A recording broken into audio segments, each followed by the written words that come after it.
All right, welcome everyone. It's May 19th, 2020, and this is EC&I 830. And tonight we have our first debate. I'm excited by the debate. Wow, we do have some people dressed up today. This is very, very official. So I'm liking the spirit that we're bringing to this activity. So that's fantastic. I'm going to share the screen quickly here just to give you an overview of what we're doing. And my little guys back there trying to get your attention as well, but they're waving to you. All right. Everyone waved to you. Wasn't that nice? Yeah. All right. So I'm going to share my screen. And I think I have this right. All right, just as a reminder of the format, we've got a bit of a pre-vote, which I'll do in a second here. We have an opening statement video, so we're gonna play two videos back to back. They'll be about 5 minutes each. Then there'll be some work time for the debates. I've just added that in. I had taken it out previously, and I remember why, because it ends up being awkward for a couple of minutes, but I'm gonna bring it back, and I think it'll be fine. And then we've got about 3-minute rebuttals per side, and I'll try to time those. Then we'll have open discussion for about 20 to 25 minutes. Work time, again, about 3 minutes, around 3 minutes, and then closing arguments that go for about 3 minutes each, and then a post vote. All right, so what I've got here tonight, and to get us in the mood here, tonight's debate topic number 1, technology in the classroom enhances learning. Agree or disagree? And just to make sure that I can see everyone, that everyone's seeing this properly, let me just see. The video has just popped away all of a sudden. So let me just try stopping my share for a second. So I'm going to share my screen. And I'll just play the clips from here. And they're in order of pro to con. So we'll ask the two groups to share a little bit before they show the video, just like 30 seconds each before we introduce the video, and then we'll go right to the video. Let's see, share. Sorry, I've lost my presentation here. Where'd it go?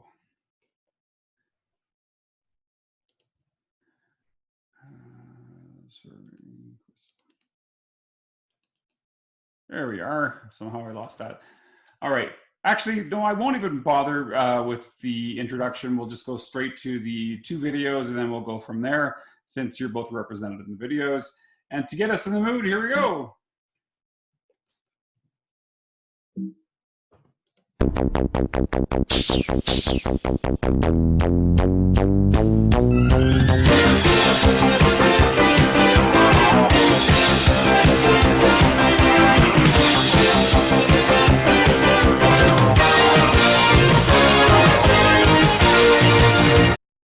All right, so we're going to vote right before we show the first video. I've just got to stop the share for a second.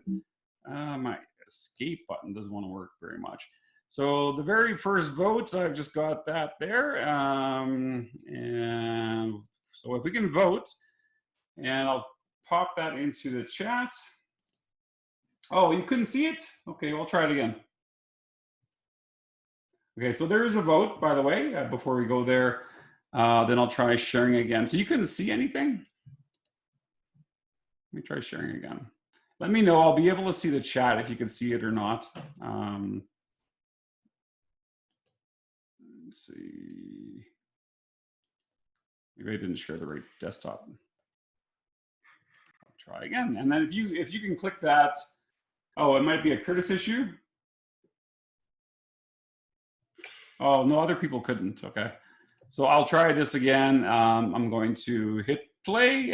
If you can all go to that link and vote, we'll see I'm not going to put on the results to the very, very end, but we can see if there's any difference from the two results. And here we go again. Can you see that star there? Yeah, okay, we'll go with the star again. This is the way it was supposed to work.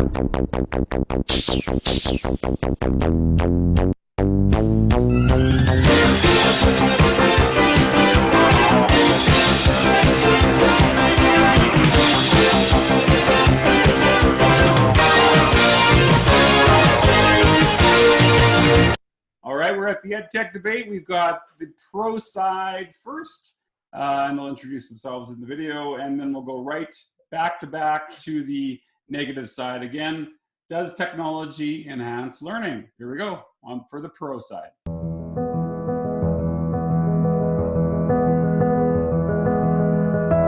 It was a normal day like any other. What started out as an innocent basketball game turned into a life-changing accident.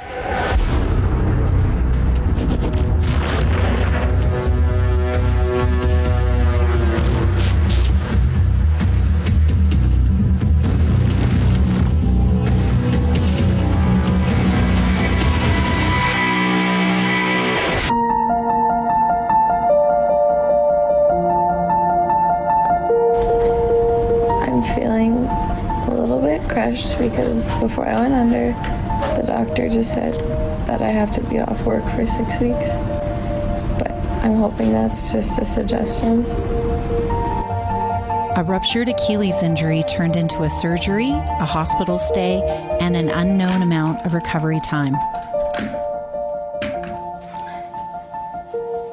When the injury happened, I honestly thought my teaching was put on hold for a long time. Finally made it home from the hospital, and it's been very difficult to not be able to do everything at home that I'm used to doing, but I know that I just have to slow down, but it's very hard.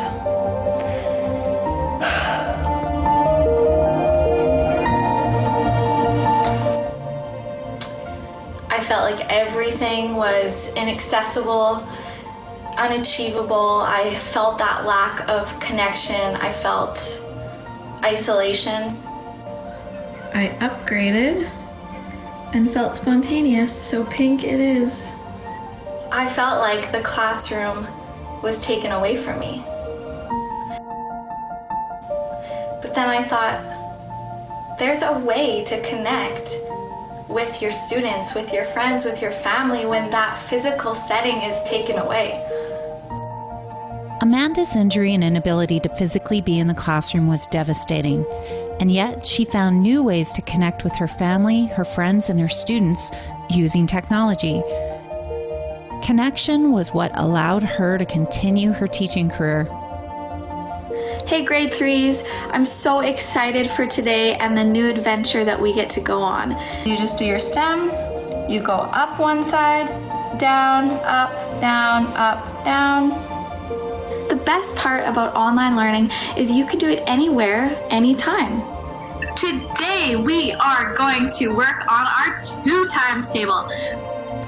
As educators, we have learned that there are critical skills that are important for our students to learn, and they're commonly known as the 4 C's: critical thinking, collaboration, communication, and creativity.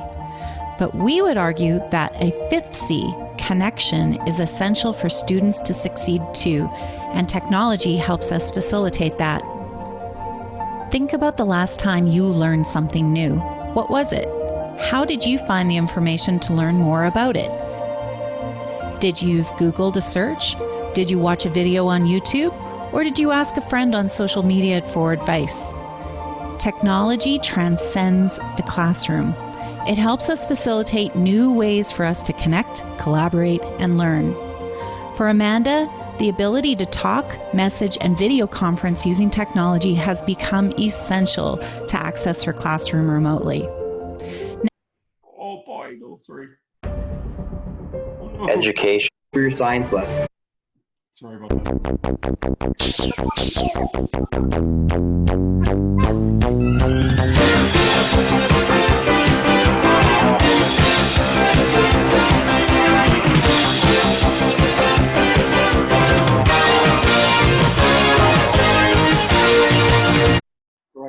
I'll make sure I get to that later. For Amanda, the ability to talk, message, and video conference using technology has become essential to access her classroom remotely. Now, let's think about how our students learn in our classes. How can we help them create a connection to our lessons? As teachers, we need to create a connection that makes the concepts more relevant and interesting to them. Without connection, students will lack interest and purpose. Technology allows us to engage students and deepen the learning. As teachers, we have a responsibility to enable this sense of connectedness. Connection brings meaning, and technology helps us do that, and that's what enhances learning. Happy birthday to you. Happy birthday, dear Bennett. Happy birthday to you. I don't have to be in a physical classroom to have that connection, to enhance learning and to create meaning. Technology is what bridged that gap for me.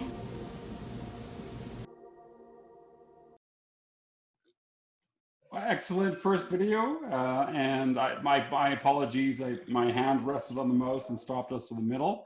So I'm going to move us right to the next video, and then we'll go into the rebuttals here. So this is so thank you, Amanda and Nancy, and now we're going to go to Matt and Trevor. Education is facing a crisis. Teachers are being pressured to use technology that is often unnecessary and ineffective, leaving all those involved feeling frustrated and overwhelmed. However, Amanda and Nancy might make you believe that technology is the ultimate solution to fix the education system and enhance student learning, making outrageous claims such as, technology in the classroom enhances student learning. Hashtag EC&I 830. OMG, this is the best thing I've ever read. I can't wait to tell Kuros. Can we really trust anything they have to say about this? You know far better than to fall into this trap. The answer is simple. Technology does not enhance student learning. Technology is a major distraction in the classroom. It affords many opportunities and temptations for students to use technology for non-curricular means. This includes use of social media, such as Instagram or Snapchat, music, like switching songs, playing games, or viewing other content on YouTube. The commercialization of the internet. Advertisements, banners, and recommended videos are hosted on websites that are being utilized for educational purposes. Many students do not understand the impact these ads are having on them. Notifications and pop-ups are created to take away your attention from your tasks. This leads to less productivity and ultimately less learning in the classroom. Algorithms are also being utilized to distract us from our own learning and take us towards products to purchase. Technology, at best, only amplifies the pedagogical methods of educators.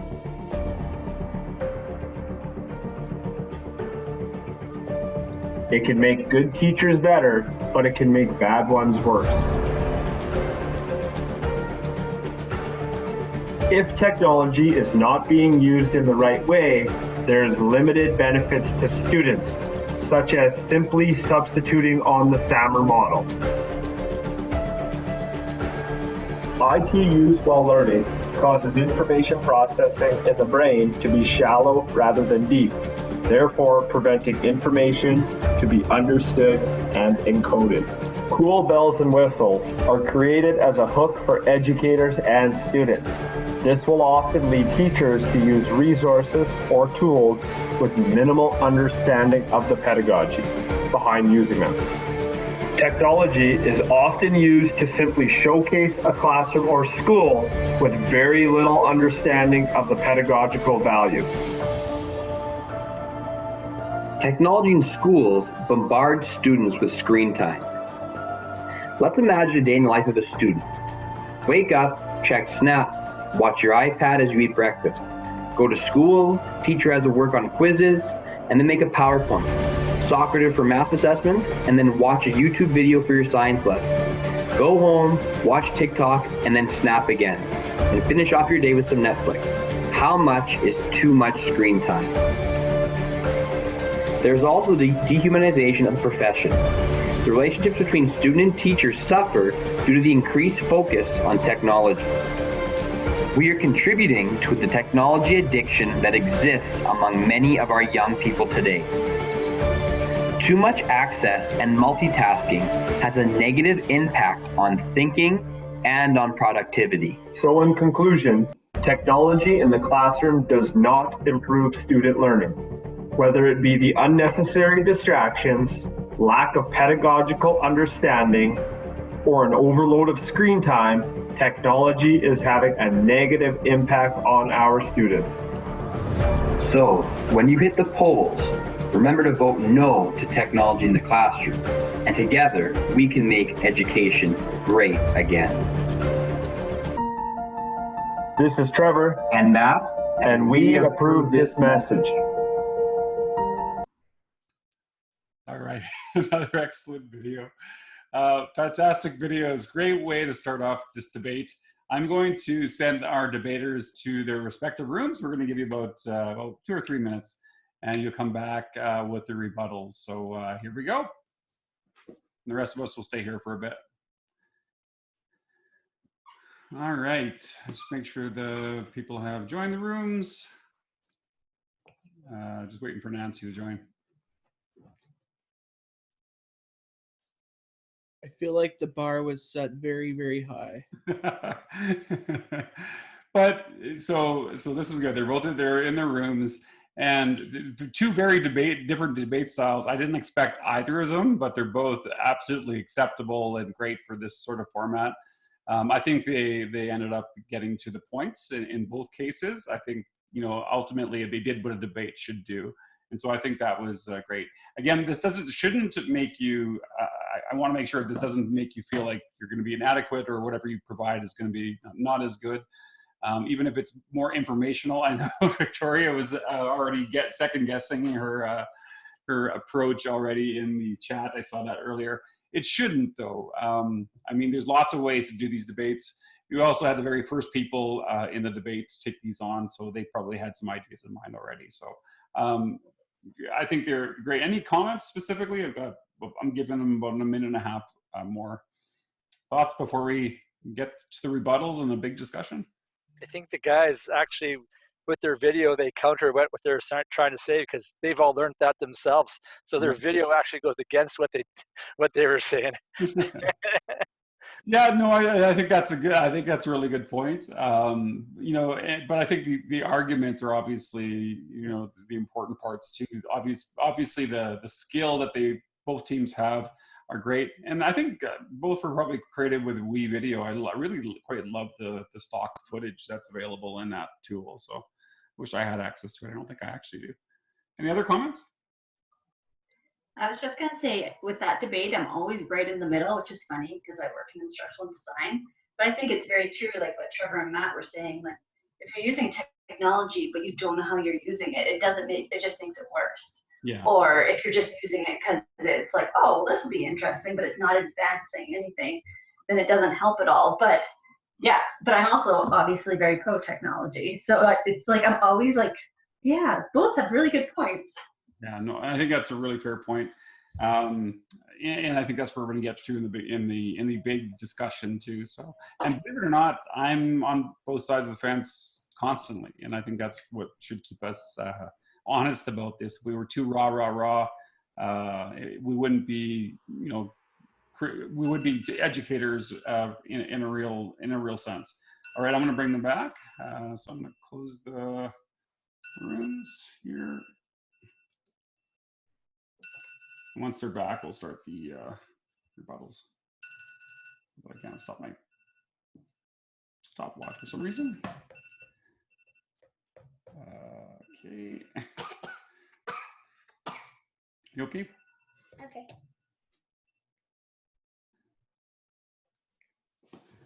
All right, so I'm going to try this again. All right, we've got, they're still spending their last 34 seconds in there. They're probably getting quite ready. They haven't come back yet, as far as I can tell. They're using every second. This is pretty personal, I think.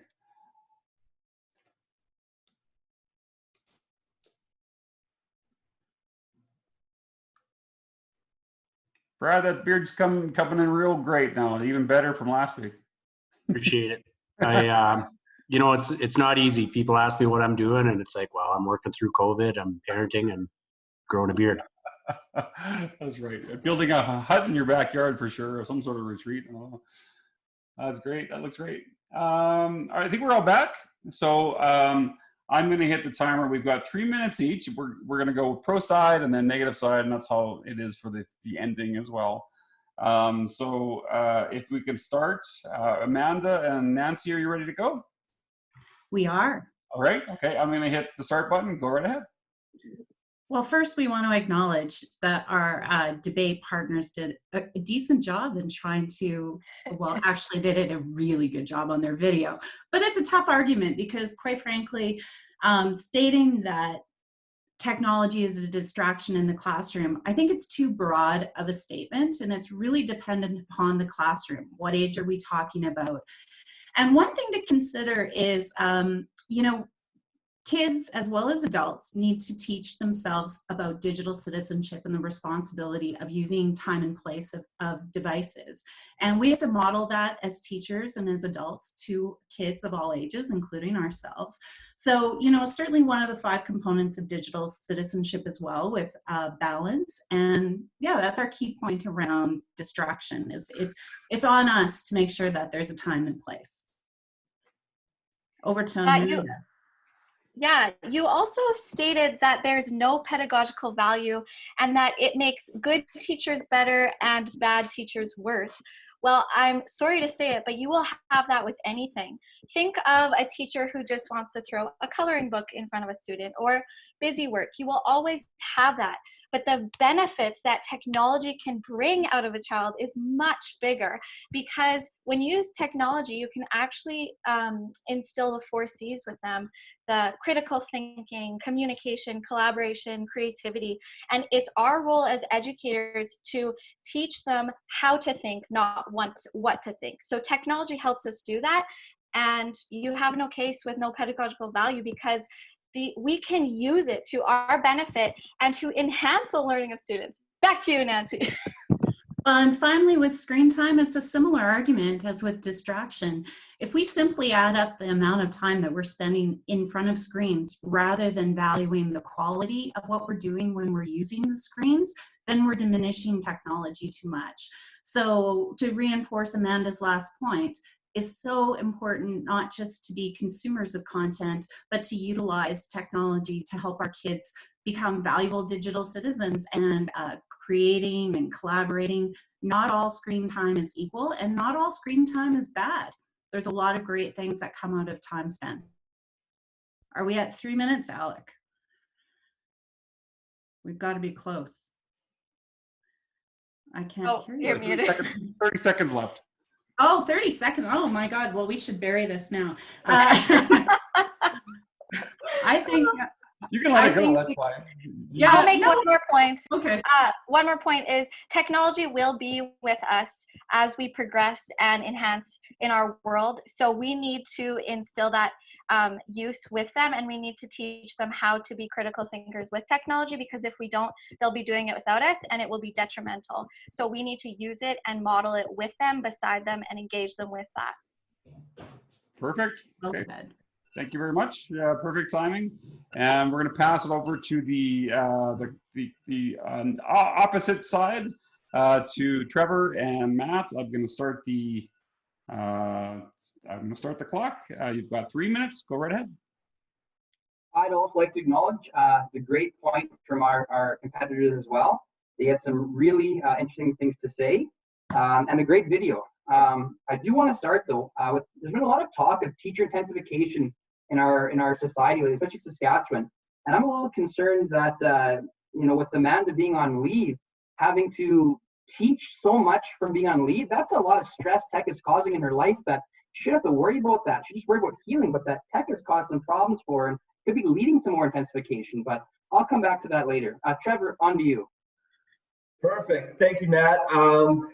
You guys talked about the 4 C's, and one of them you talked about creativity. And I would actually argue that technology is making our kids less creative when you can Google everything. I don't even have to learn how to draw. I can just trace something. If I need to find a story on the internet, I can just find it on the internet. And I don't really have to get that creative. I can pretty much just Google everything at this point in my life. So 4 C's are important, but I actually think technology is making it worse. Back to you, Matt. Awesome. Great point, Trevor. I think I'm going to tackle the big C they mentioned as well, the human connection piece. I think that's something that kind of alarms me, because when I think about the use of technology in classrooms, I think we're actually losing some of that connection, that human connection with our students, as you know, the relation between us and our students are suffering because we're having them use more time in front of that screen, and using things like Mentimeter or other tools like that are taking away from kids contributing in the discussion of a class and having them then voice their opinions through technology. So I think you're losing a little bit of that just through the screen itself, Trevor. I agree. Yeah, we're creating a lot of just robots almost in our children. The communication piece you talked about as well. I think with all this technology use, like Matt said, Mentimeter or Kahoot or quizzes, we're actually losing the ability to socialize with each other, to have a conversation, to talk with each other. So again, the 4 C's are really hurting with just all this screen time in our classroom. Back to you, Matt. Awesome. Thanks, Trevor. And I think I'll hammer it home here just with a couple of points here. Engagement was a big thing that was recognized in our competitor's video. And I'll be quite honest, I stand by it. I think teachers are the forefront of engagement. Technology is there, but a good educator with sound pedagogy is still going to find ways to engage their students with or without tech, whether that be something else or with tech. But the core of that enhancement or that engagement is not the technology, it's who's behind it. It's the educator. So without it, they're still going to be finding those ways to engage their students. You have 7 seconds. I think that's the end. That's Perfect. The end. That's good. Okay, so really good timing on that as well. So what I'd like to do now is open the floor to, we're going to open it up for about a 20 to 25 minute conversation, depending on how long we go with this. And really, it's just to anyone. You can certainly ask the panelists direct questions if you'd like, or you can just talk about your own experiences or where you're starting to sit or feel on this particular topic. Does technology enhance education, or as the opposition side has expressed, it's more of a distraction, it's a deterrent to some of the educational productivity that we might do in the class. So anyone want to start with some thoughts on what you saw here, what you heard, and what your own experiences are on this topic?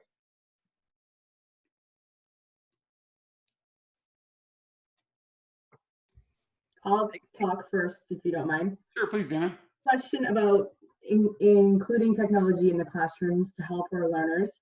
And oftentimes I don't feel that as teachers we get the support we need to introduce or implement technology, the time given, the PD on it, all that kind of stuff. So when we're asked to use Seesaw, that kind of stuff is kind of just a one note, I'm going to use it for parent communication, or because they're not given the training necessary, the experience necessary, the mentors to learn by. It's more so, here, try this and figure it out. And that's the kind of piece of technology that I find in my experience, that it's just been, if you're interested in it and you dive into it and go, but you're still, I feel there's not a lot of sharing amongst, because we're set up in our walls in our classroom, unless you're the one, which a lot of our people are in our classroom, that can share their knowledge, which we do here. But I just feel there needs to be more support to implement specific technology to our students and to our teachers in order for it to be effective and efficient.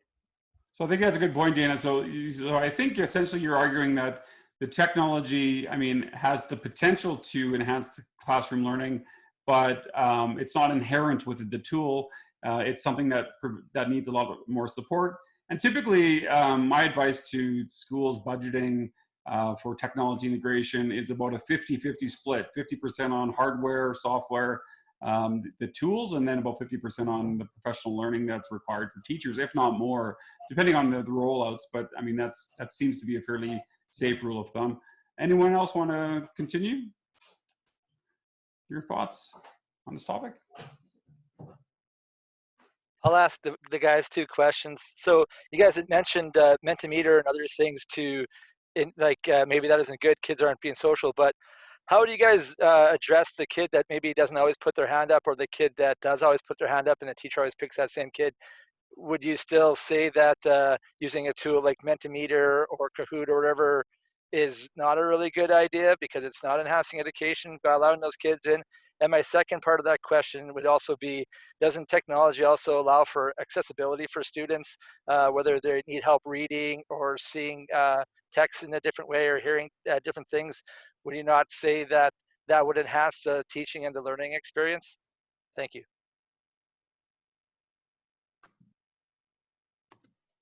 Matt or Trevor? Sure. That's a great point, Dean. I think that's one of the ones I think a lot of people would come up with, and I appreciate that. I've heard that before. I think I'll jump with the second part first. I think with anything, there are obviously going to be some benefits for some, right? Whether that's using fossil fuels, there are some good things that come out of it, but there's a lot of negatives. Having asbestos in a house, great, it's good for your house, was helping for a while, but a lot of negative effects for everybody else.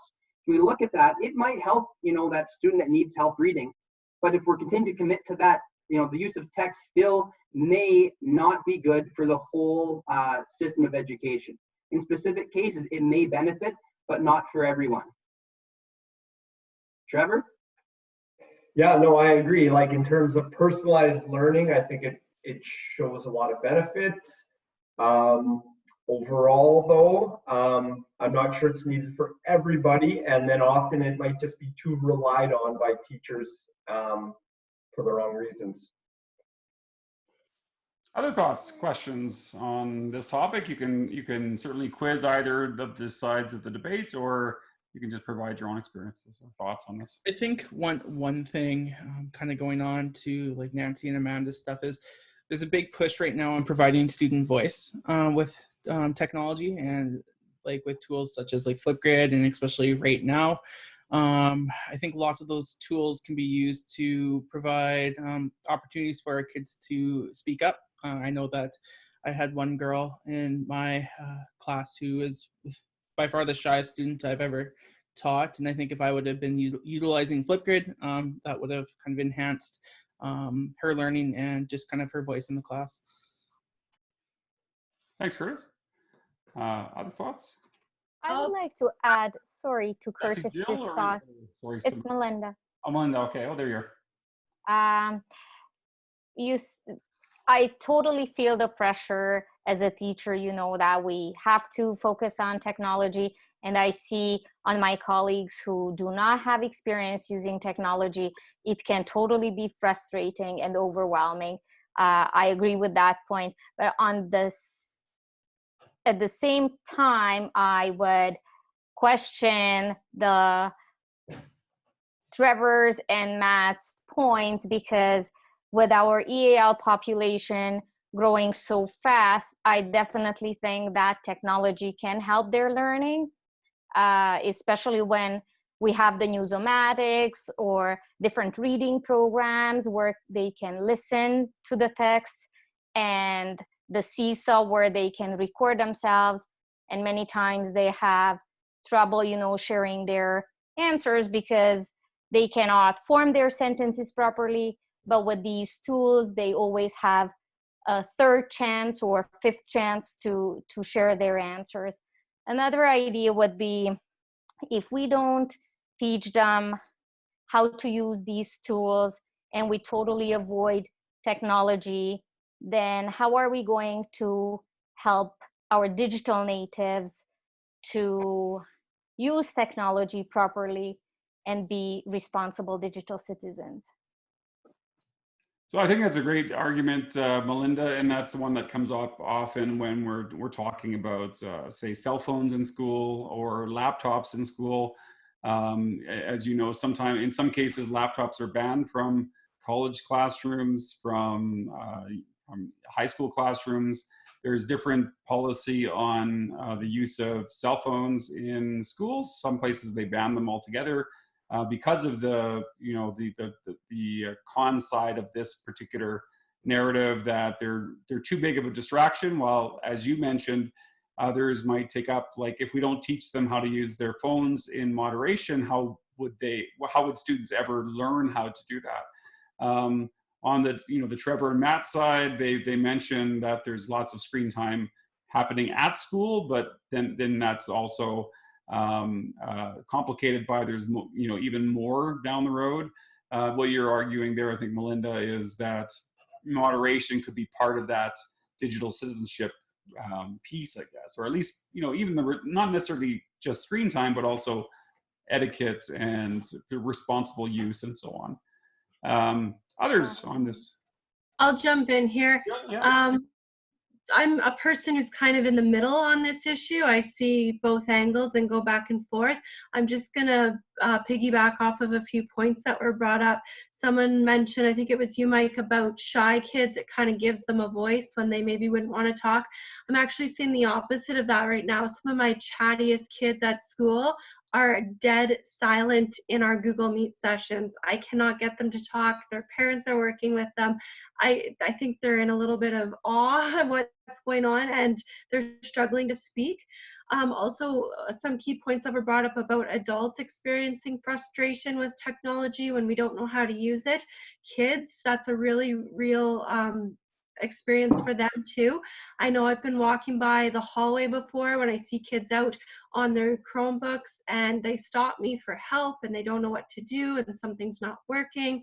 It seems like some classrooms don't have proper protocol of, troubleshooting what to do when something's not working, or the teacher's busy with a small group and then the students are on their own trying to navigate the technology. And this is more so maybe for younger grades. And then, sorry, another maybe negative, I have a boy with apraxia who has a Dynavox talker device, and the SST comes in to support him with that, as well as the speech path. And more times than not, it needs updating, it shuts down in the middle of their lesson, the battery didn't charge, they run into more issues with it than they've seen benefits this year. So just a few of my experiences to speak to that. I think that's great to bring some more narratives around this, and I think you've just confused the issue even more, which I think is great. I think that's what this is all about. Like, ultimately, I think what's going to be really important, what I'm hoping for you to have around this question after this class is, if an administrator came to you, and this is all hypothetical, but if someone came up to you and said, we have a choice. We can use all the technology in the world, and go that particular route, or we're going to, work on sort of the old school methods, which one's going to be better down the road for us. And there are schools around the world, even the Silicon Valley people, who are pulling out their own kids in a non-tech school. They figure they have enough of that technology in their lives and they want to go kind of old school with the technology. And it doesn't necessarily mean that there's not innovation, but or creativity. And I think the points on whether or not there's creativity on the internet, I think that's a great debate in and of itself. That the idea that we just see other people's ideas and we can't perhaps find our own if we see everything on the internet. I think that's a great. There's lots of debate against that on the other side of things as well. But I think overall, I think that, again, this is a very muddy issue. So I'm wondering if anyone else wants to take it up as well. Sherry? I just have a question to Amanda and Nancy. And what it is you shared a lot about basically how technology is working in our current context and specifically your current context, Amanda, but I think we can all relate to right now, we all have a dependency on technology. In an in-person classroom, how many of those technological attributes would you use on a daily basis? Is it a different balance, or just kind of curious what an in-person class would look like? I can speak on that, Nancy, if you want. Well, I think that's a good point. I think, first of all, when you are using technology in the classroom, I think, who was it? Lisa said, enhance is the key word. You want to integrate it in a meaningful way. Same thing, kind of like if you're teaching, you wouldn't just throw a coloring page in front of a kid and just say, okay, get to work. It's the same thing with technology. You want to use it in meaningful ways, and you want to use it so that you can enhance that critical thinking. So for example, a little preview into my classroom, I use it for accessibility. I think that's a big one. I have a few students who are unable to read and write. So technology is their lifeline in the classroom because they use it for learning and it gives them that voice. And so that's just a meaningful way. But when it comes to using it for learning, I use it to kind of broaden the classroom. So when you have that technology, you have a larger audience, you have that global community. And I know that Trevor and Matt brought up the point of, well, it's not making kids smarter because you can just put the internet in front of them and they can just Google a question and find the answer. But I read an article, I think it's the one that we actually linked with George Couros, sorry, Alec. He talks about with libraries, you wouldn't just say, okay, we're taking away the libraries because it's too easy to find an answer. That actually enhances meaning and learning because kids become curious and they want to learn. You want to deepen that learning. Same thing with technology.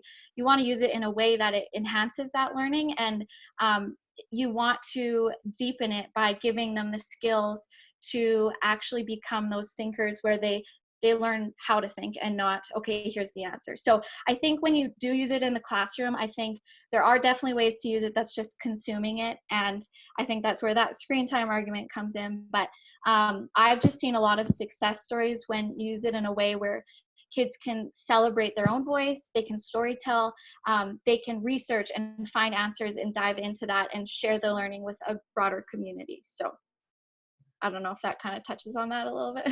I think that's a good point that you've raised, that the technology in itself can work for the negative effects. So for instance, if the technology, if there's been many articles that have basically said technology is making us dumb or making our kids dumb, but you're saying that the technology in itself can actually be used to allow us to learn more, learn how to learn how to think.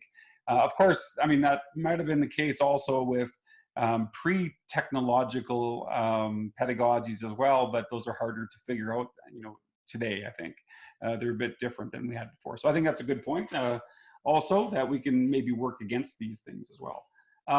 Negative or positive, or your experiences. Anyone else? We've got, I think, about 5 more minutes. I'll jump in real quick. I have a question, I guess, just for panelists or for anyone, just because I'm genuinely curious to hear your guys' thoughts on it. I'll be honest, when it comes to this issue, I go back and forth, but I truly, I think, believe or want to believe in pedagogy-informed technology integration in the classroom can lead to transformative or innovative teaching and learning. I truly believe that or want to believe that, but I wonder if we feel that we have the possibility to do that when it comes to all the other constraints on our time or our obligations to other parts of curriculum and things like that. Because I feel like I want to get into teaching and learning with that pedagogy-informed use of technology in my classroom, but I don't know that I feel that I'm always there. So I'm curious how other people feel on that. Great question on pedagogy-informed technology use. Anyone want to discuss that? I'd go on something along the same lines, not maybe directly related, but I think the technology piece in classrooms is really important because it can enhance but not replace some things. Like when I was growing up, if you needed to know how to do something, like, I need to set the points on this 1970s snowmobile and I don't know how. You called your grandpa, or you called the neighbor, or you called Uncle Bill, like if somebody knew somebody that was like, oh, call this person. And they would come over and they would teach you, or they would teach you over the phone. And, like this was great. And I did a lot of stuff like that as a kid. But I've also learned how to play musical instruments from YouTube. I have learned how to do so many things. Like I worked as a mechanic before I was a teacher. And I still go to the internet all the time when I'm looking for something like, oh, what's the torque pattern on this cylinder head or whatever it is. Like it's a go-to. Has it replaced, you know, my grandpa and Uncle Bill? Like, yes and no, I suppose, because I think it's maybe replaced the relationships that you could form with another person in a bad way. But it's also making that that critical thinking is almost being replaced by critical researcher, like how to find the answer and where to find the answer, because you don't need to know all the answers to a point. And I think that that last part about you don't need to know all the answers to a point. The point is the one of debate. Like, how much do we have to know more? I think that's one of the most difficult things in terms of curriculum development. Like, what do we actually essentially have to teach kids before they can learn enough for us to consider them educated citizens?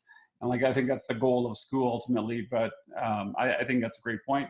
And I think you're thinking about, you know, you could jump and talk to a personal learning network or the internet and learn something, but also those old school networks of family and uncles and whoever else might be in the community is really, really important as well. And those don't necessarily need technology to enhance the learning aspect. Got 2 minutes left. Anyone want to take up some final comments? I just have a question.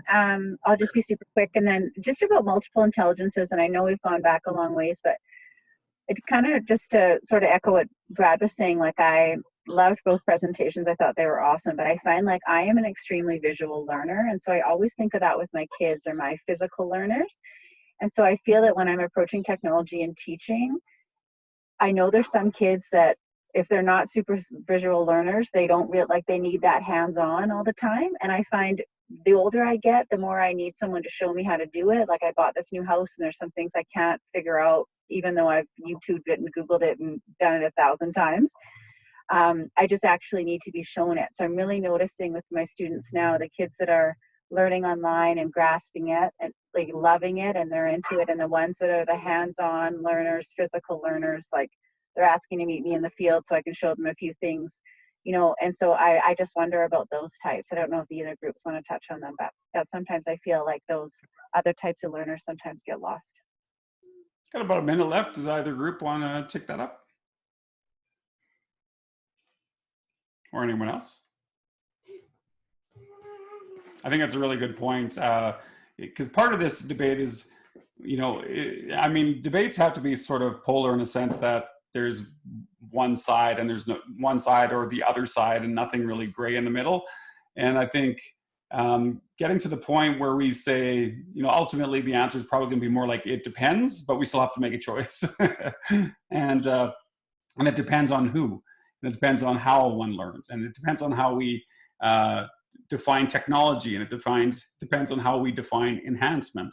So all of these things are really important when we're starting to make our decision around what we think about this particular debate. So thanks for all of your insight. I'm going to do that. So it'll be perfect timing here. So I'm going to get us to 3 minutes each for the, I'll open those breakout rooms again, give you 3 minutes. And then when you come back, you're going to have a short rebuttal, and then we will do our final vote and move on from there. Just give me a second to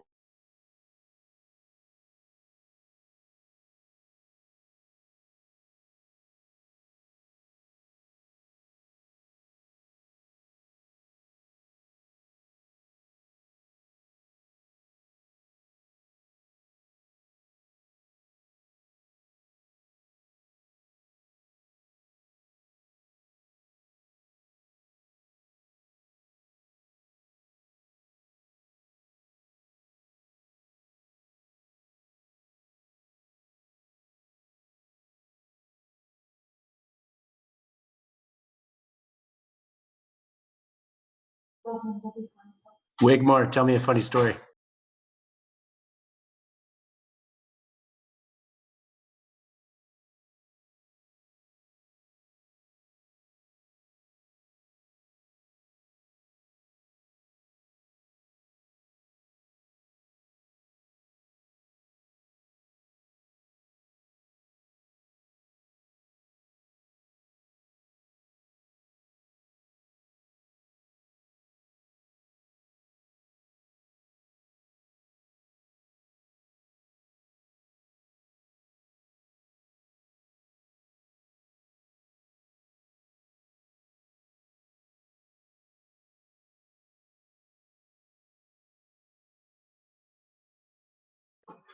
Is there another debate this Thursday? Yeah, there is. Yeah. So we have, I think, 7 overall. And so the second one will be done this Thursday. Like to say, I hope you like facts and statistics because we don't got any jokes for you. We do. And again, they can be all very different. So don't worry if yours isn't like the ones that you've seen. So it does show for groups coming a bit later that there's a lot of variety in the way that we can present this information. It's meant to have fun, you know, fun and learn and hopefully take up these issues in a different way.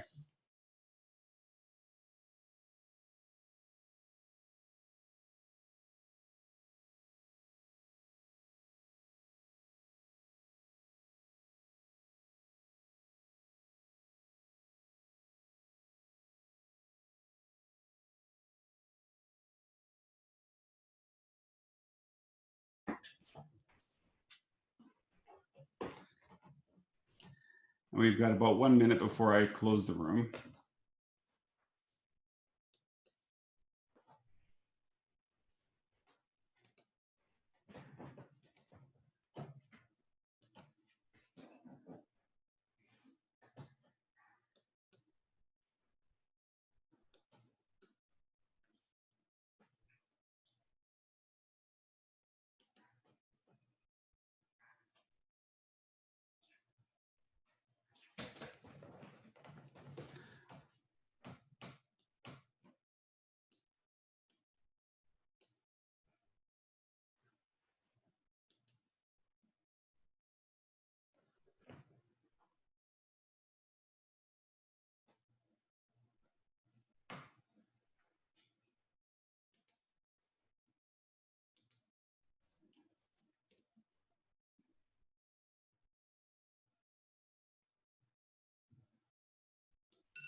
They should be coming back any second.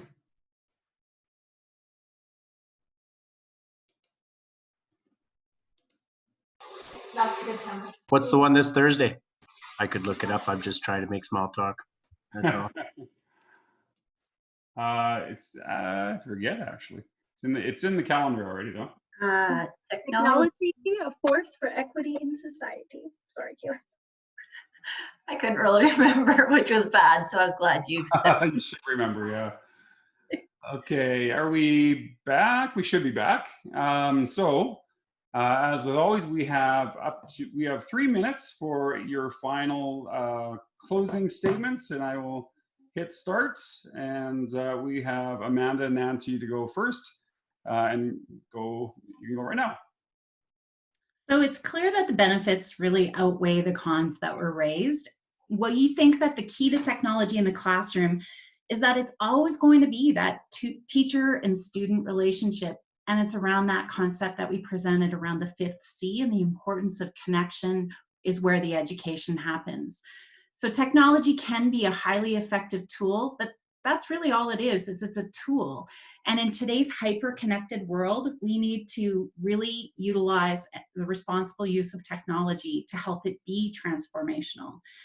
Technology in education can open doors to new experiences, new discoveries, and new ways of learning. And technology should always transcend the classroom and help facilitate new ways for us to connect and collaborate. And Amanda and I think that Curtis said it really well in the chat, that technology is all about the purpose behind it, and it's really just a vehicle for learning. Over to Amanda. Amanda, you have to take your mic off, or mic on. Wow, good start, good start. Okay. So ultimately, technology is not supposed to replace the teacher, but when you give technology to a teacher who brings it for meaning, then that's when it becomes transformational. The idea is to create a flexible learning environment that breeds innovation, critical thinking, and lifelong learning. And it shifts this classroom experience to be more than just a student-teacher relationship to a bigger community. It gives a voice to students, and it enhances storytelling and relationships. It gives students an audience, and technology can let students access this global community, and it can connect you with other students across the globe. And the biggest point that we want to get across is that it brings accessibility.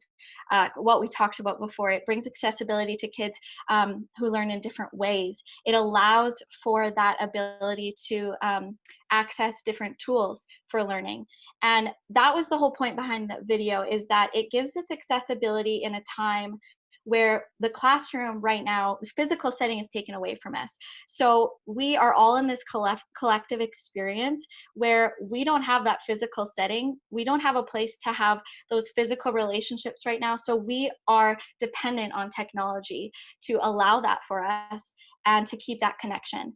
So I think that's our biggest takeaway, is that technology, it allows us to have that accessibility in more ways than one. And then when you take that classroom away, we can still have that connection with technology. So we are dependent on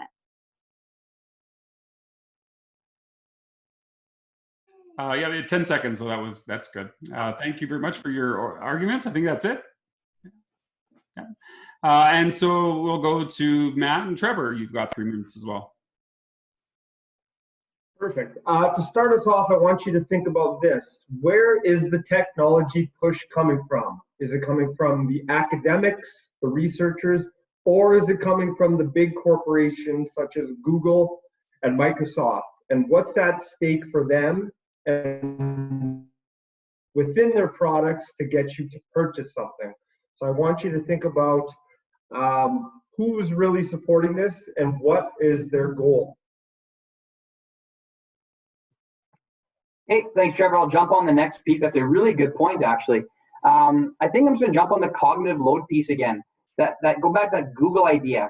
Yeah, you're right. You can Google something really easily and get the answer, but you're kind of taken away from the cognitive load, it's called, because really science is showing that it takes far more effort. It's better for you in learning if it's more effort.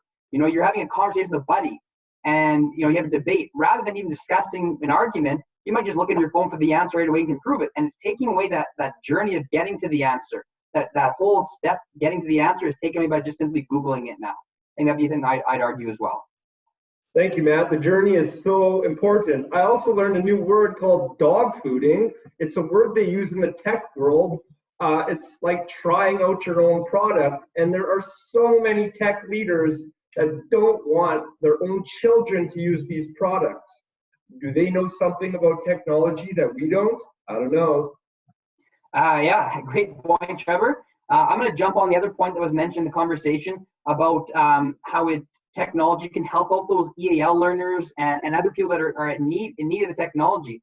I would argue, rather than spending all thousands and thousands of dollars on tech, why don't we put that money towards people more suited to tackle it, like more EAL teachers, more speech pathologists, extra support. Rather than spending on tech, spend it on people that can help. Perfect point. I agree. To go back to my last point, Bill Gates and Steve Jobs, probably the 2 most famous people in the world, did not want their kids using technology at home.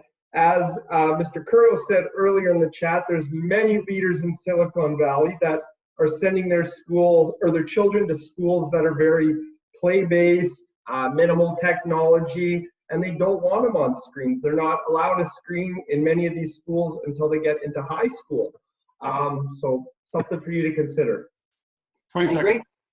I think, Trevor, the last thing I'll say is just the statement, does tech enhance learning? That is such a broad statement that I just have a hard time agreeing with any of that, because we've mentioned today a lot that enhancement piece is so up in the air what that means, that I think it's hard to agree with that point. So that's all for me, Alec.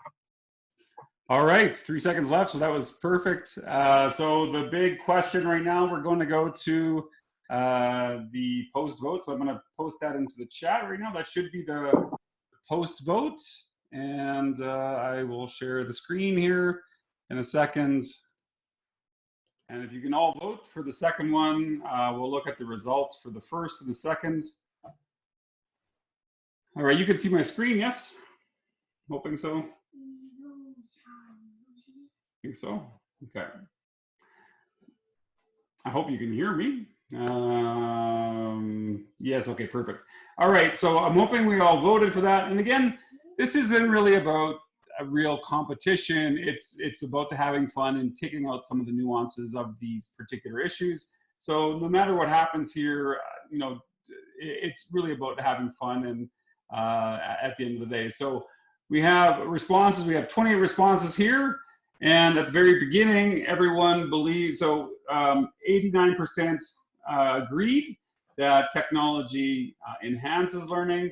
And if we go to the next one, so 89.3, and then we have about 28 people altogether, which I'm not sure, there's someone that voted twice perhaps, because there's 27 students, but we've got only 24 here. Some people refrained from voting, so we'll see if that changes, but we're at 41.7. So there's actually a lot of people that started to disagree about the extent as to which technology enhances learning. So so there was a notable shift in the two positions. Again, based on the evidence presented in the debate itself and not on your own beliefs and opinions, which side is the winner. So I think that's where we're at. So congratulations, both groups. That was really good. I was waiting for Matt and Trevor to start talking about 5G and how it spreads coronavirus at the end, but I was really surprised that you didn't pull out that card. I guess you didn't really have to at that point, but it was getting a little dark there for a while. So yeah, it was getting pretty attack-addy for a while there. So I'm wondering if the four debaters want to discuss the format, what they thought about that. Now you can speak freely and out of persona. Your thoughts or questions or on this process or the topic itself? Sure, I can go first. I know Trevor and I both discussed before this sign up happened that we kind of really wanted to pick the opposition side because both of us were huge tech supporters. Like that, this was something that we enjoyed doing because we know we really would agree, I think, that it would enhance learning. I think that's something we both have talked about, but seeing it from the other side, from the side of parents that are against technology and other teachers and staff that aren't, it was nice to kind of look at it and see, man, there's a lot of stuff out there that does back and validate their points as well. So bringing all of this side back in for us has helped us get a more grand picture of the ed tech debate of tech in the classroom, I think. I think that's a great point. And like anyone who's a pro technologist really needs to understand the other side, like why people are pushing back. I mean, that's really on pretty much all issues, but we have to have some balance in terms of understanding any particular issues, especially one that's as important as school. I'm not sure if Trevor, you wanted to add or if we wanted to go to the other side. Yeah, I'll jump in. Very similar to what Matt said. I hope Amanda and Nancy weren't too offended by the fake tweets that we made, and the mega reference was definitely a fun part of the process. That was cool.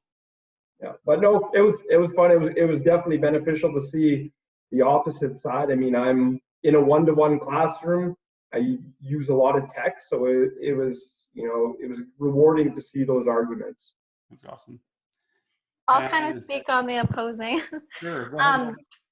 We knew that you guys would be like witty and hilarious. So we thought we would go from a perspective of like personal connection and really try to get the audience to like relate to it because everyone is going through this collective experience right now. So we, it was actually Mike Wetch, I think is how you say it. Yeah. He put a video out on how to create engaging videos essentially. And it really helped create like a storyline for it. And we wanted to really engage the audience with that so that it would hit deeper than just a normal, like, this is how technology enhances learning and go step by step. We wanted to do a story with it so that people could connect to it. So that's kind of where we came from. Nancy?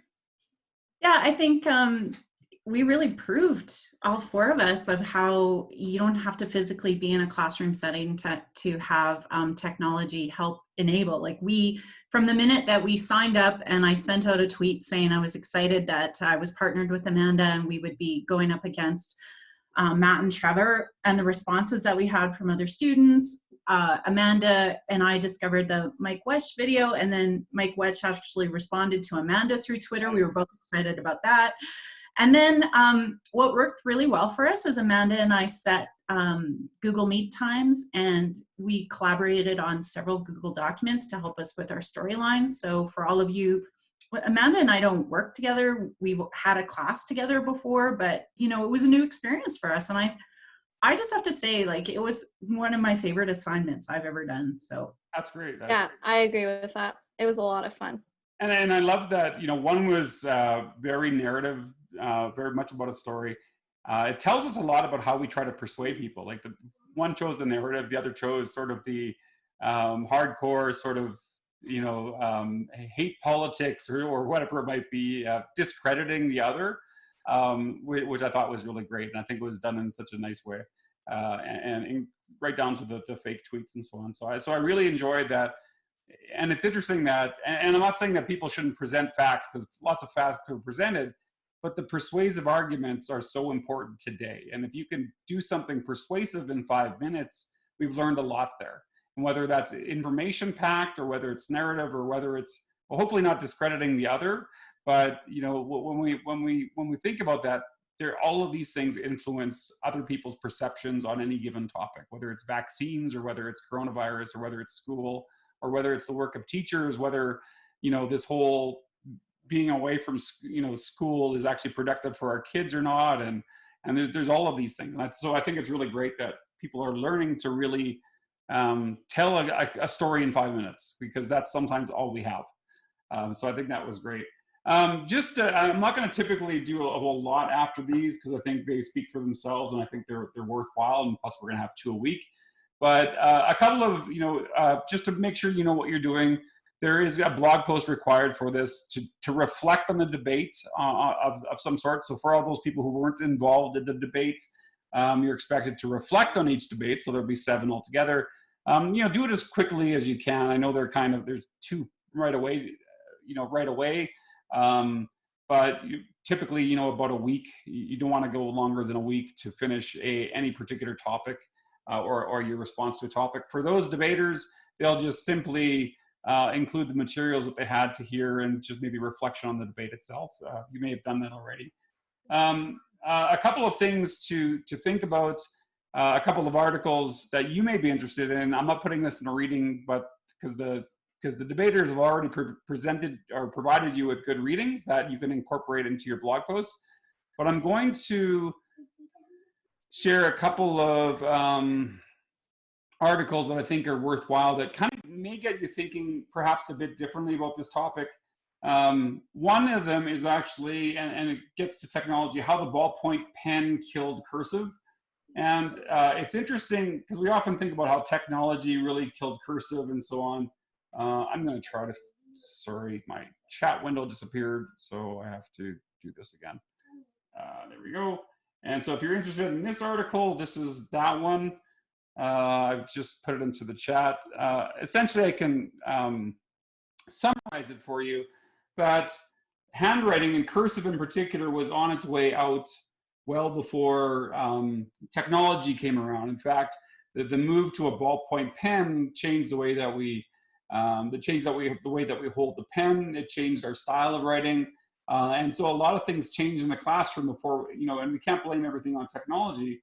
But at the same time, the article, I think, takes us into an interesting place around, you know, what technologies we give up, whether or not we should give up certain technologies. But I think it's an interesting read. And again, not an assigned read, but something you may want to, that kind of brings a fresh eye to this particular debate. The other one is, and I will grab the link for this one as well and put it into the chat so you have it in case you're interested. This one's from a higher ed magazine, and it was from a study at West Point, which is a military university. And basically they found that faculty, that students performed better that didn't bring their laptops with them. But, you know, this particular debate, especially, it's all about, it depends. Like, it depends how we use the technology. In some cases, if we're just using the same old practices, we are not going to see improvements. We're going to see, in fact, the opposite with technology. So for instance, when you start looking at, you know, note-taking techniques, the way that people take notes is more important than whether or not you take notes on a keyboard or whether you do it with a pen. It's like how you do it, which is really important. How do you encode information? So what techniques do you have? What is the format of the assessment when you think about, you know, when you're testing students and they perform academically, what was the assessment all about, and how much did it really favor one technology over another? The quality of handwriting, is really important for people that, there's all arguments around, your body not being able to memorize things as well, if you're not using a pen, but the quality of handwriting has a lot to do with that. Of course, there's learning preferences. I think Michelle mentioned multiple intelligences, and so that certainly fits into there as well. And whether or not we even believe that we can multitask, which again, I've said before, multitasking for the most part is a mythology, and it's typically, it's basically task switching for the most part, and it kind of goes back and forth. We're not really doing too many things at once for the most part, and of course, the type of the activity. And then, you've seen SAMR, and it was even mentioned in one of the debates, but I think even thinking about, when we think about technology and SAMR in particular, when we're really thinking about enhancement, something like this actually makes sense. When we go to something like class tasks, like the first part, for instance, substitution, these particular ones are going to they're going to look exactly like we did it on paper, but not a whole lot different. But when we start to get into the redefinition, even things like sharing notes, that's when we really get into the enhancement. So looking at a model like this, for instance, shows you that you can use the same exact technology, but if you use it in a different way, there can actually be significant enhancement beyond that. So sometimes even this idea, I've done this in the past, where you start to look at like your own practices and how do you move something from substitution to augmentation to modification to redefinition.